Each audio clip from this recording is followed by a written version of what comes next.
Thank you very much. The strategic research agenda, and this may be a typical Euro term, was one of the core tasks for MetaNet. The reason behind it is that the community needed not just a shared vision, but also some plan before we cannot go and credibly tell the society, the policymakers, industry, users, what we can achieve, what we could achieve if we all continue to work together and have the right support. So we started with the visions and had 3 vision groups, then we now worked on the strategic research agenda. In the beginning we communicated among ourselves, then in the wider LT community, and now is the time when the communication goes outside. And we are almost in the middle of 2012, so that's the end of the strategic research agenda work, and we have a first version of the roadmap, which is the next thing. And there, a word of caution. I think before we really go into road mapping and go into detailed planning, we have a huge task at some point to do, and this is to combine these 2 things that you see being presented now next to each other, the innovation part and the research part, because it would be foolish to have one joint program for research and innovation, and then we come as 2 communities with 2 plans. So that's not what it is, we will join these things. So the way to the SRA went through the vision process. We had these vision groups and the joint vision paper and many, many meetings, not just the expert meetings, face-to-face meetings scheduled by the European Commission, but many conferences that we went to, panel discussions and so on. There were really, literally hundreds of people involved and different communities in this decision-making. So it was one of the most lengthy things that I have done. But then, if somebody asked me how I did my last strategic research agenda, so I have to admit I didn't one. I don't know how many you wrote. This is a typical, it's not a text sort that we normally work on. So this is very, very new, and it took much longer and it was much more complex than we ever imagined. So in the SRA, in the beginning, we set the stage and described the European situation, the needs and the language technology research and industry. We discussed the state of IT, predictions, megatrends there, because that needs to be embedded our work. We present our vision from the vision paper for 2020, and this still has lots of different things in, and then we need somehow to concentrate. Then we select priority themes and flesh them out. This is very important, set priorities, really. You cannot do everything. You need to concentrate on something that is needed by Europe, and that can be done. And then we suggest a model for speeding up innovation, so that will come basically today, and that needs to work together with now the industry part needs to come and connect with that, and outline proposals for organization of research and innovation.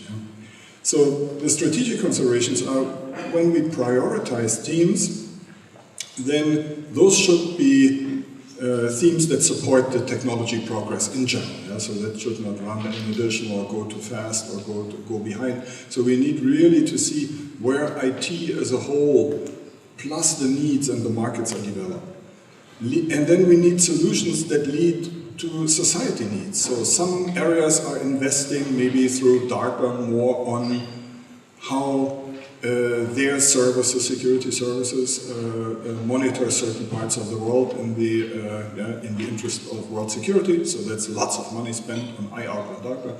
Some other parts of the world maybe want to monitor the internet internally for security and safety reasons. So and in Europe we may have some other priorities. So we need to find out what those are, and I hope that you see them reflected in the priority themes. And we need solutions for which there's a fair chance of European industry of benefiting from them. Because we could also pick topics that only are of benefit for industries elsewhere. So there are 3 priority themes. They will be discussed at length later. One is, and those may not be the final names. So the branding comes, of course, when that comes at a later stage. So the branding comes when you introduce these things. So one is more the translation part, high quality translation in the sky. It was first called translation cloud, but now we learned more that cloud computing is already too narrow. And so it's many, many clouds and sky computing, understanding everything everywhere. Anytime you will hear something about more. Yeah? You will be, Andreas will tell you more about it. The second priority theme is social intelligence, e-participation, using language technology, but in connection. Now, this is the important thing, we will come to that. That cannot be done by ourselves. Yeah? That is the same themes that people in the data and in the knowledge world and semantics and so are doing. Yeah? So we shouldn't, and it would be foolish to do that independently. So, and the third one, I call it second me, but the people in the group call it socially aware interactive assistant. I think the second one is much more explanatory. It's kind of assistance, yeah? Assistance, but you will hear more about it. It's not Siri, it's much more futuristic, much more advanced than that. So, but now it turns out that these three areas are actually interconnected quite a bit, on purpose, yeah? So, if you want to do social intelligence, yeah, you need multilinguality. You will see that soon in the individual presentation. Yeah? You need to do that. You need this social participation and e-democracy across and improve decision makings by social media evaluation across boundaries, language boundaries. And you need also translation, multilinguality for socially aware interactive assistants. Yeah? If this assistant is connecting you to something, maybe in another country. And so all of these are really interconnected, and then there's a growing set of core technologies that need to be used by all of them. And fortunately, that shows the maturing of the field. This area is growing. It's growing from year to year. There's more stuff in the middle that can be used by all of them. And of course, we need language resources, yeah? Basic ones centrally and ones for the parts. Now, let me tell you what the new points are, because some of you, or many of you, most of you, have been involved in the selection of the priority areas, so I'm only telling you what you already did. Yeah? So, but now let me come to some new points, you know, that we did. So one area that we explored heavily during the last weeks was linking this with the big data, linked data, open data world. Because now it turns out that we have the bridges already in our field. It is a growing field of importance. There have been many meetings, the last one in Dublin, before in Copenhagen, next one planned. And we are inviting each other now to these meetings, and there will be, of course, things together with them, because how could you do, for instance, e-participation and participatory e-democracy without the open data and the linked open data? That's impossible. So the second one I want to talk more about is services in cloud computing, cloud, translation cloud, it already played a role. Mechanisms for innovation, shared infrastructures, that's a very important part, resources and technologies, and then more detail and revisions on priority themes we also did. So I want to concentrate now in the following couple of minutes on this part and tell you where we stand here. So there's a megatrend of cloud computing, and this is a division that probably you all have seen in, I don't know, basic introductions of cloud computing, comes in different abstraction levels. There is the infrastructures, which could be the lowest level of cloud computing, and then platforms already more advanced, and then maybe individual software as service. All of them are service over the internet. And especially the latter, or let's put it this way, the latter together with the platforms has far-reaching, mainly beneficial, not only, but mainly beneficial implications for distribution, support, customization, maintenance, pricing of products. Yeah? So it's really big ones. You have seen probably most of the predictions. So then within cloud computing there's a special line of research or of development. It's actually not research, it's really happening. That sky computing is one word that they coined in 2009, and they put it up in some projects. Others call it clouds of clouds or intercloud, or they call it federated clouds. That is mainly behind the very big platforms that say, let's put these individual cloud services together and find interoperability platforms. You are familiar with that. So these clouds are then combined, yeah, and then there is now also emerging standards for exactly that. Yeah? There's emerging standards and reference platforms. So for language technology, if we look at that, language technologies are prime candidates for sky computing because they are often components of other applications. Yeah? Very often they are parts of interlinked with others. And second is that taking into account the large number of languages, language variants, subject domains, niche markets that are not done by Google and by any of the big ones, but that all added up are immense. If you all add them up, they are all not really able to build up their own distribution channels. We hear this. We hear this all the time from our smaller companies. That's where they are going to lose against the big guys who have the platforms. Coming to the platforms, large global platforms for novel end-user services have become the predominant innovation drivers for language technology.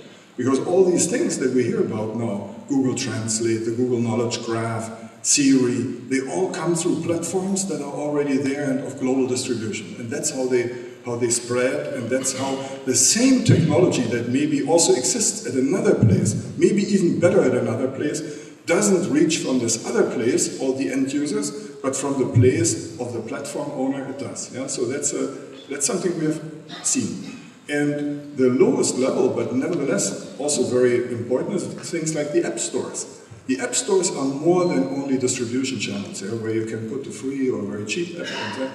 It's also bringing these people in there. If you're on the app store, you connect your software with the maps that are already in there, with the calendar, with the others. So they're a very important development. So what we would propose after long discussion and long investigation is we need to have a creation of a sky computing platform either for our field or for our field together with our fields. That's the question, how to do that best. Why do we have to think about it? Because other fields are doing the same thing. They are not crazy, they are not sleeping. So they are building on something similar. And this is a nice thing about sky computing. It doesn't mean you have to have your empire and then there's a border and then there's another empire. But these protocols and the platforms are there for interconnecting services. So we call this very modestly the European Service Platform for language, not just language processing, language understanding, and not just understanding, also communication. So for language understanding and communication, LUC. And then, but what about knowledge? Can we do that without it? It's impossible, of course not. I mean, many of our priority things work together with knowledge. But can we now tell, here is where the problem comes in. That's why we need to the other groups, because in the knowledge area, if you watch them, exactly the same discussion is taking place, maybe while we are sitting here. And they are also building these service structures. So knowledge, inference, emotion, these other parts, they are part of language technology, or are we part of theirs? I don't know, you judge.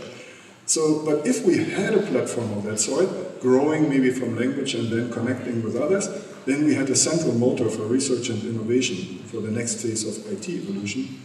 We had a ubiquitous resource for multilingual European society. Was suggested actually by several members of the vision group, but we picked it up too late, almost not too late. No. Now it's much better. If we had done it a year ago, it would have been in a premature state. So the platform will be used for testing, showcasing, proof of concept demonstration, avant-garde adoption, experimental and operational service composition, for fast and economical service delivery, for enterprises and end users. And so if we can have all of the things, and language, understanding, communication, and so, then we are lucky, as you see. Just happens. 1 minute. So then we are lucky. But for the time being, we were more modest and call it just Metasky as a working title. Then later we may call it something else. Just Metasky, Sky of Skies. 1 minute. 1 minute, okay. Okay, let's go. An example from another field. In the earth sciences, there's a similar movement going on now that should be watched. Why? Not because the people are there that much smarter. They are of course smarter, they are physicists. But they are not that much smarter. But they build with lots of money. They have lots of money, they have lots of funding, and they have very big players. So they build the Helix Nebula for earth sciences with very big players. And actually, if you look at the infrastructure, this is more computing-oriented. Ours would have more for storage and more sophisticated services. But lots and lots of things can be reused. It's not all that different what you need in order to provide the services. It's not that another field needs to do everything from scratch. There are standards about it. The beneficiaries would be language technology providers that have ample opportunities to offer services. Providers of language services, because they could hook in, combine their services with technology services. That is very nice. That yesterday we had this discussion already in the Technology Council, so language service providers appreciate it a lot. Researchers will have unique virtual laboratory for testing, combining benchmarking, exposing realistic trials to real tasks, and for collecting data and sharing resources, because sharing resources would not that be connected. I mean, we were always looking for methods for connecting these structures, yeah, with the research structures and not having them separate. Yeah. And providers and other services can be enabled, text and speech enabled processing services offered, and citizens and corporate users will get technology earlier, some of them for free, some of them for lower pay, because look at the App Store, it really lowered the prices in the market. Yeah? So the platform is intended for a mix of commercial and non-commercial services, would be cost-free to all providers of non-commercial services, just like research, but one would take a commission for shared costs, like the App Store does, and in order to reduce dependence on individual companies and software products,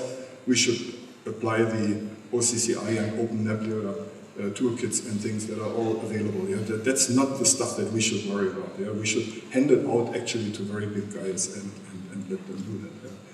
So the service platform will be an important instrument. In addition, interoperability standards, interfacing tools, middleware, reference architecture still needs to be done by ourselves. Yeah? That's not like now some other people install something and then it's all done. No, quite the opposite. I think the real work on interoperability that we have to do for our field, you know, on the things still needs to be done. Because so far we could always say, how can we put these together? We are not Google, we are not Microsoft, but then these things have to work together on existing standards. So we hope that the next steps to the agenda will be not separate, will be not that there's a separate LT Innovate and the MetaNet now coming out, and next year again we meet each other, and I mean, actually, we are seeing each other very often during the year anyway at places, so we should also work together on a joint innovation and research agenda where there is slightly different focus areas that we are good at. And maybe I'll finish with that because it might be over time. Thank you very much for your time.